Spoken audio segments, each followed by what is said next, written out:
making headlines. President Dr. PSMNEWS emphasizes the importance of preserving the peaceful ways of the Maldives to ensure the sustainability of tourism in the country. Minister of Tourism says that the Maldives, renowned as a premier tourist destination, requires collective effort to maintain its appeal for future generations. And Minister of Tourism expresses the government's willingness to address concerns from the tourism sector regarding the recent decision mandating businesses to deposit foreign currency through the banking system.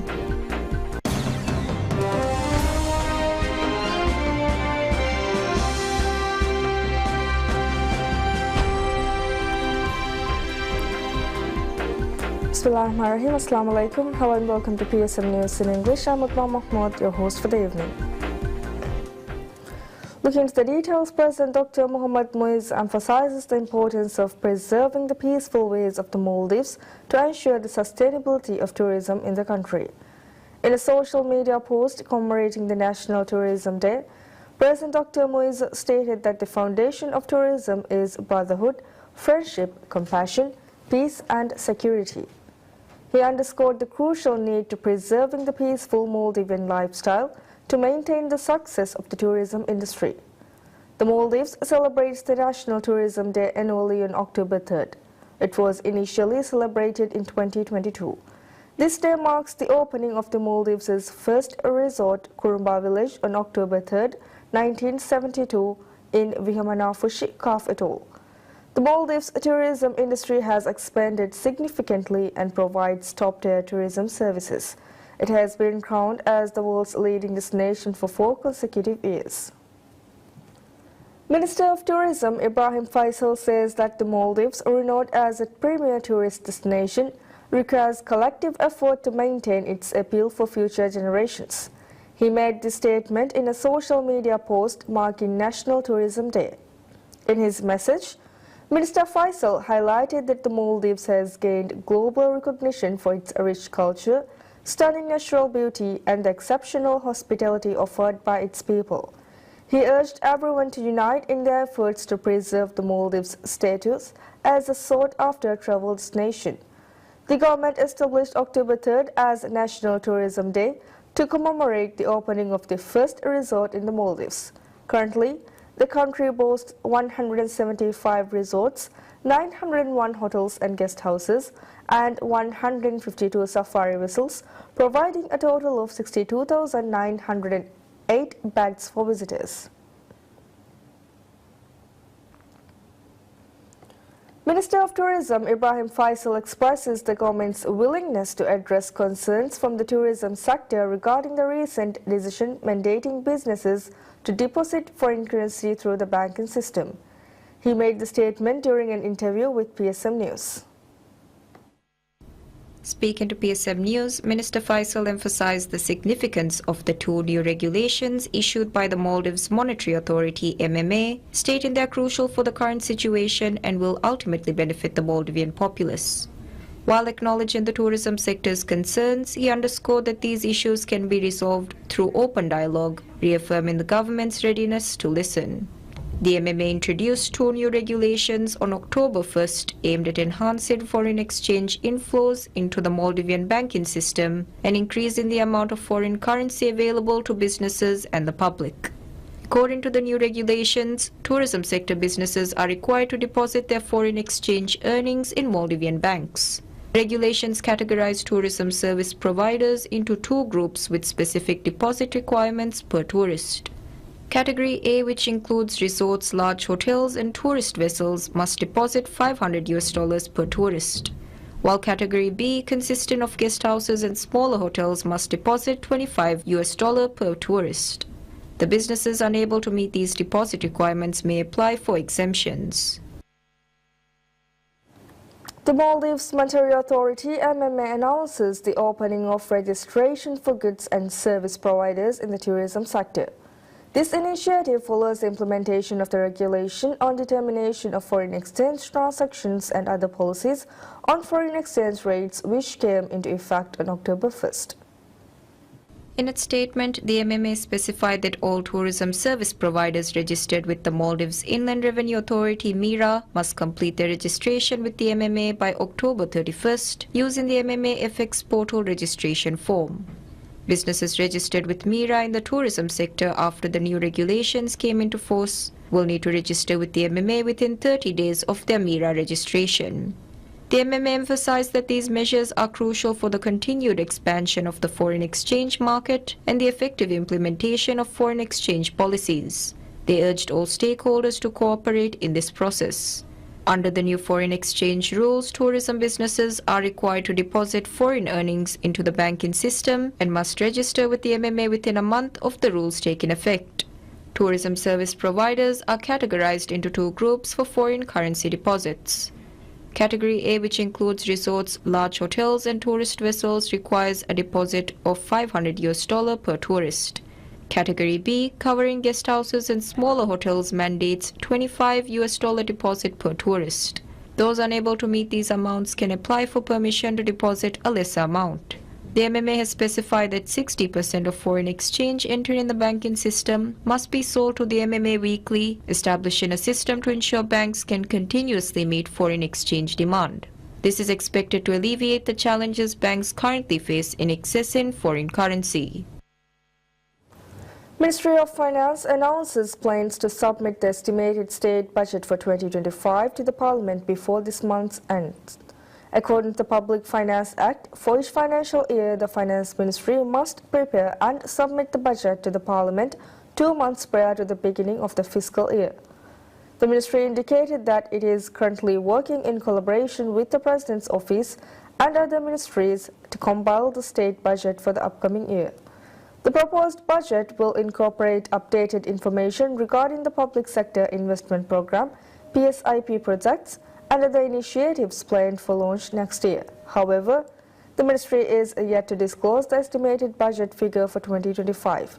This year, the budget approved by the previous Parliament amounted to $3.2 billion.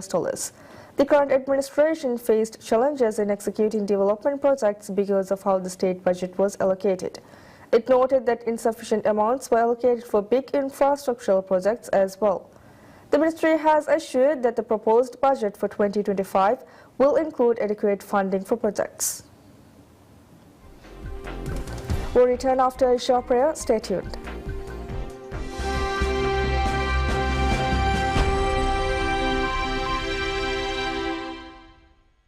Bumbaro Jassamum, Aurming Exodo, Investurana Farataka, Yagin, Hoda Demum, Exod Fulakurum Dane Gaumekama, Aurmeng Darina, Aurmeng Huriha, Raituna Benumva, Gedorikama, Huriha Kame, Yagin Kamaki, Gaim, Vegin, Dane Gaumekam Gabul Kuruma, Aurmeng Emenaki, Divesakaviti, Fahureri, Vaba Kamuga, Aurmeng Gabul Kuran, Jehevar Baikam Gabul Kurum, Ea Aurmeng Azumakam Yadwambi. Divehinge Midivan Kamuga Radrongo. Aundu Damani Vara Falakoshe. A Radrongo, Eteriaka, Hama Ebdes Bayaka, Varnumuge Hagge, Nonane, Ekamkurmug Fursate, Hama Hila Iradukavia, Ludename, Eterega Tibi Baikavia, Iradukavia, Beru Kuraname, Amala Baha Iradukavia, Aunduge, Abadustimavana.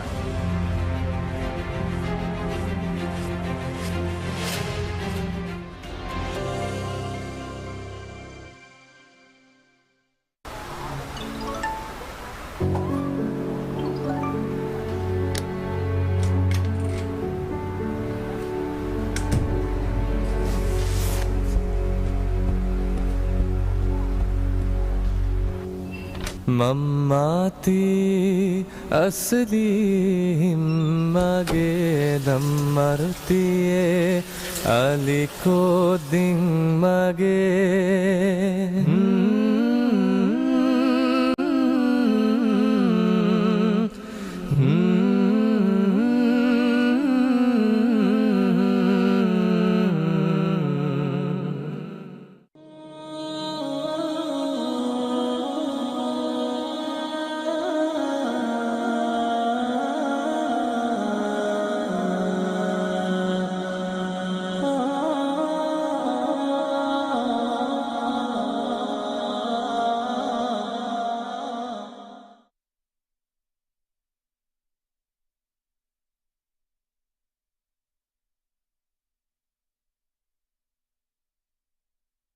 الله أكبر الله أكبر الله أكبر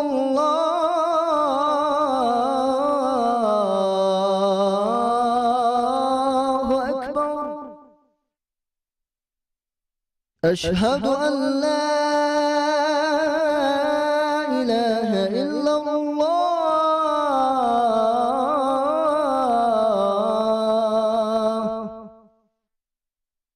أشهد أن لا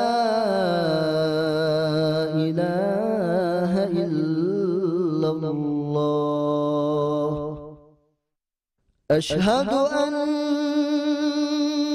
محمدا رسول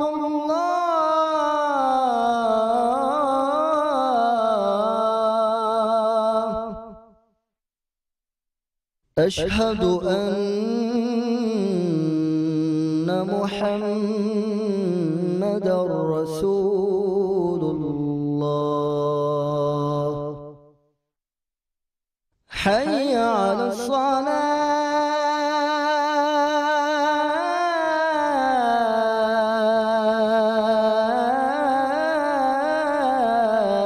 الصلاة حي على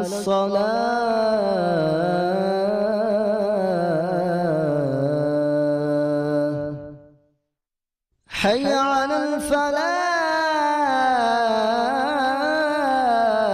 الفلاح حي على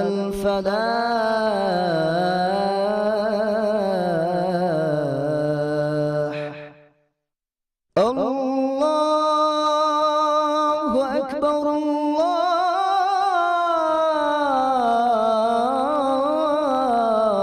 الله أكبر لا إله إلا الله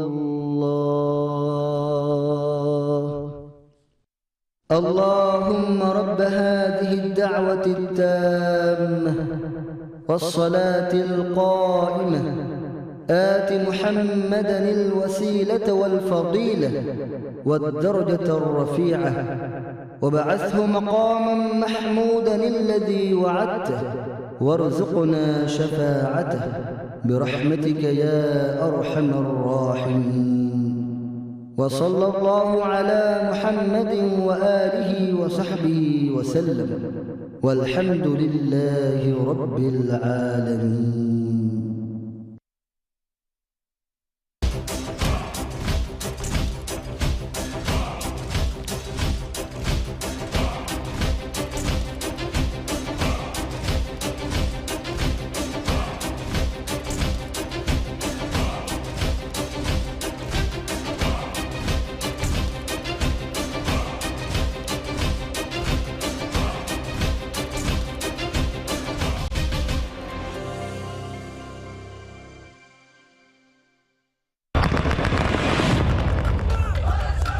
ඒරෙග්ග දුනියග නසර් ಹುಟ್ಟಿಫಾವಾ ಪೊಡೆತಿ ಮಸಲ್ತ ಸೇರೋ vote ಹಂಕೋಂತ್ರ A ಮಸಲ್ತಹುಗೆ ಎಮ್ಮೆ ಫಹುಗ Tafseer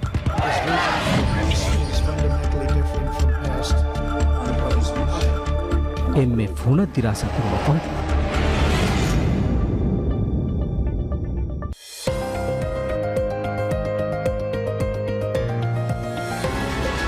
ದುನಿಯೆಗೆ ಖಳಿ ಕೊಮ್ಮೆ ದುವಹಕು ಸೋಳಗಡಿ ತಿರಿಹುಗ PSM ನ್ಯೂಸಿಂಗ್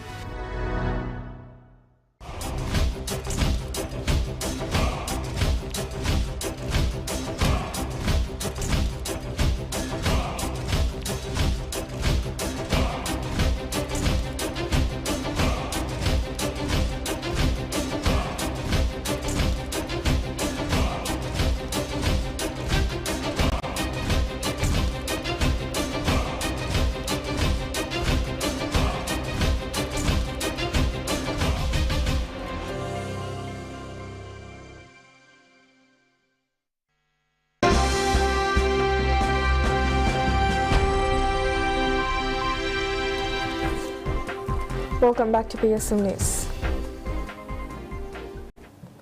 The Ministry of Finance announces the sale of Treasury bills, T-bills worth $156 million to support government expenditures. This will involve the issuance of 4 T-bills totaling the same amount. The T-bills will be offered for sale on October 6th. The details of the T-bills include a T-bill valued at $18.8 million payable in 28 days, a T-bill worth $18 million due in 98 days, a T-bill of $56.8 million maturing in 82 days, and a T-bill valued at $64.8 million which will be payable in 365 days. The ministry has indicated that the interest rates on these T-bills will range from 3.50% to 4.60%. T-bills are short-term financial instruments issued at discounted prices in the local currency with the face value payable at the end of the specified term. While this benefits investors, the structure is not designed to directly benefit the state. Typically, the T-bills are purchased by banks, the Maldives Pension Administration Office, MPAO, and both public and private companies. In addition to the T-bill issuance, the government plans to implement several revenue-boosting measures. These include adjusting airport taxes and fees, increasing duties on unhealthy products, revising the GST Administrative Act to broaden the tax base, and modifying green tax rates. The government aims to create a growth-oriented budget for 2027, supported by these and other revenue-generating initiatives. Minister of Transport and Civil Aviation Muhammad Amin announces that parking slots sold in the Hulumale parking building will be permanently available provided that individuals submit a garage letter. An agreement has been signed for the construction of 15 parking buildings in Hulumale, providing 4,000 parking slots. The agreement was signed by Minister Amin and Managing Director of the Housing Development Corporation, HDC, Ibrahim Fazul Rashid. Speaking at the sign-in ceremony, Minister Amin highlighted that this project is a key initiative under President Dr. Mohammad Muizzu's plan to reduce road congestion in Male City. He also emphasized that the project will offer a significant solution to the city's parking issues, with parking slots being sold on a permanent basis, provided that individuals submit a garage letter. Meanwhile, Managing Director Fazul said that the construction of the 15 buildings will occur in 2 phases. He said that a contractor will be hired by the end of the year, with the goal of completing 7 buildings in the first year. He said that the project will provide 3,920 car parking slots and 3,426 motorcycle parking slots. He noted that 90% of the slots will be sold via auction, while the remaining 10% will be reserved for visitor or short-term parking. He also said that there will be dedicated parking slots for individuals with disabilities.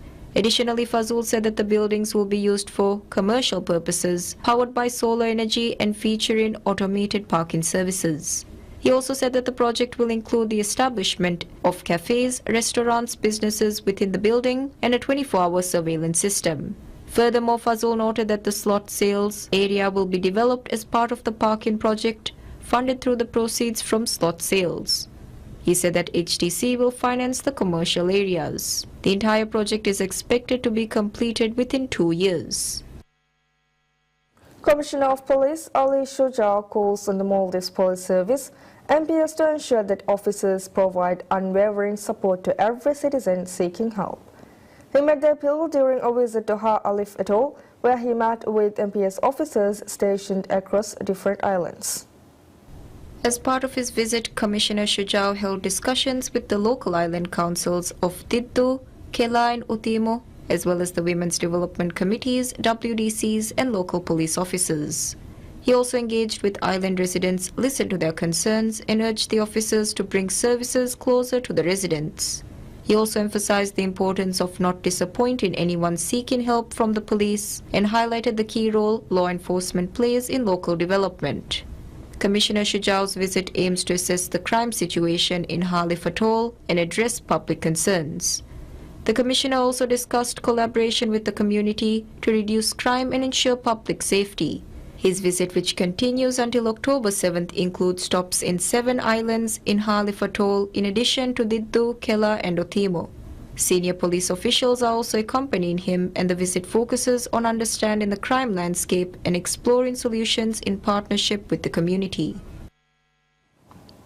Managing Director of Maldives Gas Private Limited, Abdullah Muhammad, says that air conditioner gas will soon be imported in bulk to the Maldives and sold at lower prices. He made the statement during the 25th anniversary celebrations of Maldives gas.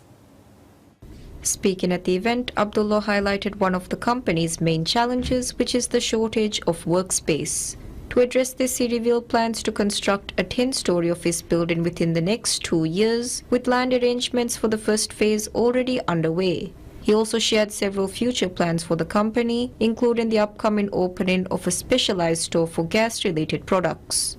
Additionally, Abdullah said that air conditioner gas for repairs is being imported in large quantities and sold at reduced prices. He also noted the expansion of the cooking gas supply and announced that by mid-next year, the company aims to have enough gas stored to meet 5 months' demand. The 25th anniversary celebration featured a flag hoisting ceremony and the relaunch of the company's newly redesigned website.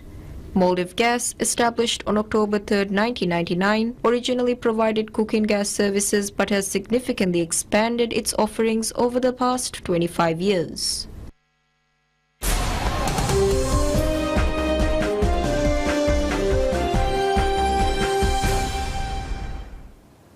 The S&P 500 ends little changed, with technology shares gaining, but investors nervous about Middle East tensions and more US labor data due to this week. Investors monitored Media East news after Israel and the US vowed to strike back after Iran attacked Israel on Tuesday. US President Joe Biden said on Wednesday he would not support any Israeli strike on Iran's nuclear sites in response to its missile attack and urged Israel to act proportionally. Data released early on Wednesday showed US private payrolls increased more than expected in September, further evidence that the labor market is not deteriorating. Investors remain focused on September non-farm payrolls data due on Friday. We're expecting an inline number on Friday. What was also positive on Friday's unemployment number, but what was also positive in job data that we received this week was yesterday's JOLTS number, which showed that there were more job openings than we're expecting. I think that came as a big surprise right now because that shows some underlying strength in the employment market, which bodes very well for the economy, considering that as long as people are employed, they're spending money, and 70% of our economy is consumer spending. The S&P 500 gained 0.79 points or 0.014 points to end at 5,709.54 points, while the Nasdaq Composite gained 14.76 points or 0.08% to 17,925.12.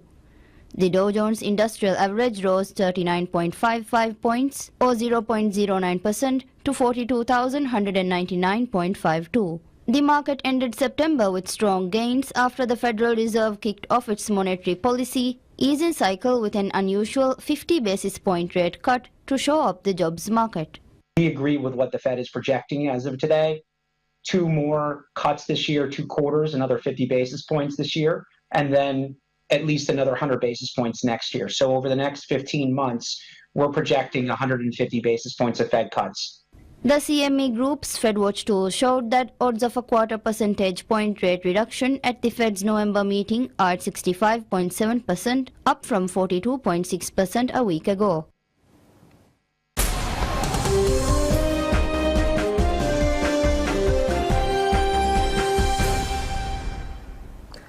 Israel's foreign minister said on Wednesday that he was barring UN Secretary General Antonio Guterres from entering the country because he had not unequivocally condemned Iran's missile attack on Israel.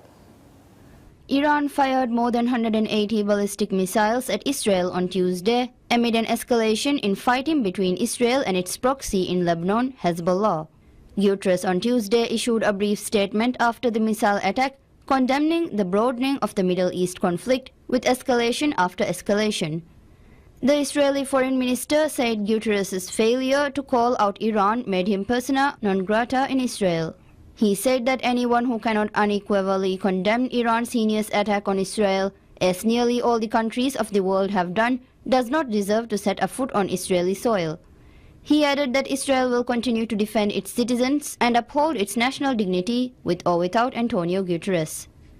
Asked about the move at a press briefing, U.S. State Department spokesperson Matthew Miller said that steps like these are not productive to Israel, improving its standing in the world. We don't think it's a productive step at all, precisely because of the reasons you identify, which is the UN does incredibly important work in Gaza, it does incredibly important work in the region, and the UN, when it's acting at its best, can play an important role for security and stability. So we think it's important that Israel be able to engage with the UN. One of the things we've always said that Israel needs to be cognizant of throughout this conflict is its standing in the world. UN spokesperson Stefan Dujarric described the announcement as political and just one more attack, so to speak, on UN staff that they have seen from the government of Israel. He said that the UN traditionally does not recognize the concept of persona non grata as applying to UN staff. Of course, we're thankful for the support that we heard from various member states. We saw this announcement this morning, which we see as a political statement by the foreign minister, and just one more attack, so to speak, on UN staff that we've seen from the government of Israel. Earlier on Tuesday, Israel had sent troops into southern Lebanon.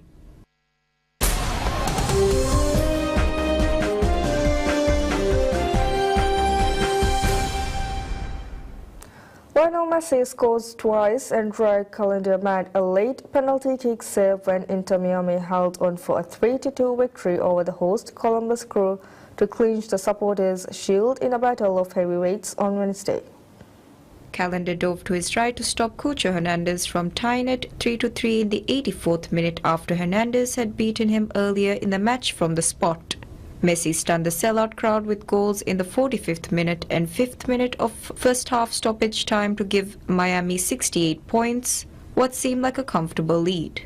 But the Crew got a goal from Diego Rossi in the 46th minute before defensive blunder gifted Miami's Luis Suarez his 18th goal to make it 3-1 in the matchup of the top teams in the Eastern Conference. Hernandez converted a penalty in the 61st to cut the deficit to 3-2, but just 2 minutes later, Crew defender Rudy Camacho was sent off after his second yellow. With the win, Miami is still on track to set the MLS record for points in a season set by the New England Revolution in 2021 with 73. Miami needs to beat Toronto FC and New England to end the season. The Herons extended their unbeaten streak to 9 matches. They entered with 3 ties after 5 consecutive victories. Messi, playing against Columbus for the first time, broke the scoreless deadlock with a short chip past Patrick Schulte and doubled the score with a 24-yard free kick for his 17th goal in 17 MLS matches. The Crew responded just after the break when Rossi deftly sliced a left-foot shot to the far corner for his 12th goal, but soon after Schulte and Camacho collided and Suarez easily scored. Hernandez notched his 17th goal after handball on Noah Allen. Later, Miami's Ian Frey was whistled for the same infraction, but Hernandez dropped to 2 for 4 on PKs this season.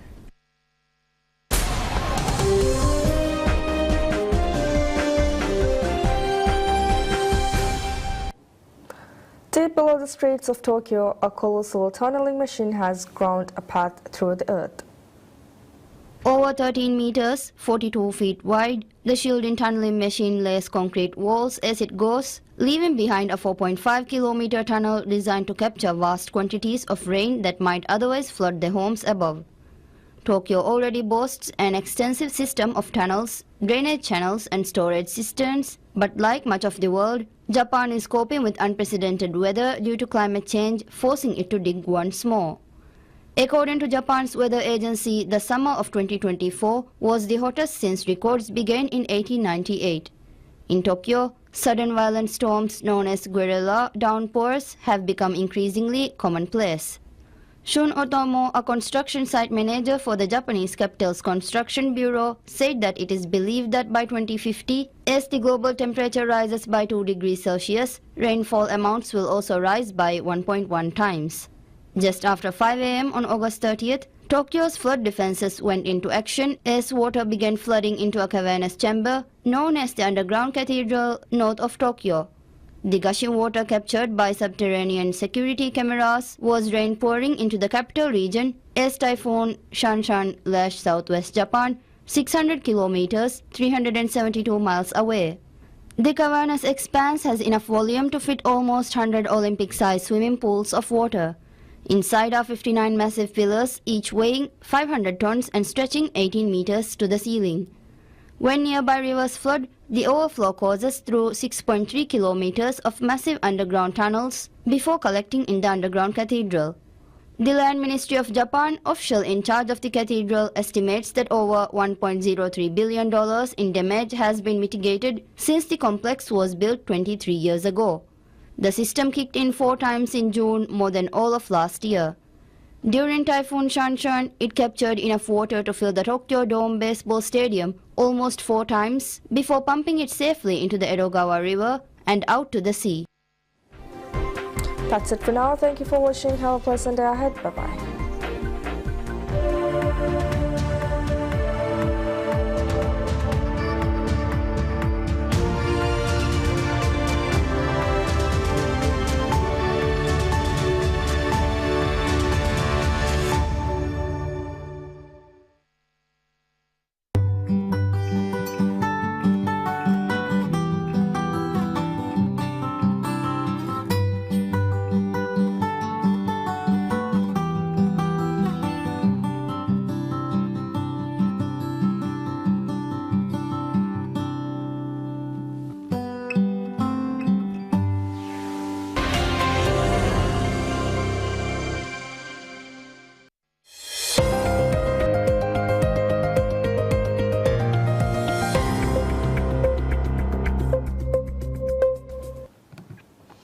Assalamualaikum. Dunia kali program bang tiba mi afarata ka marhaba dan nawam mi program expert da kolega.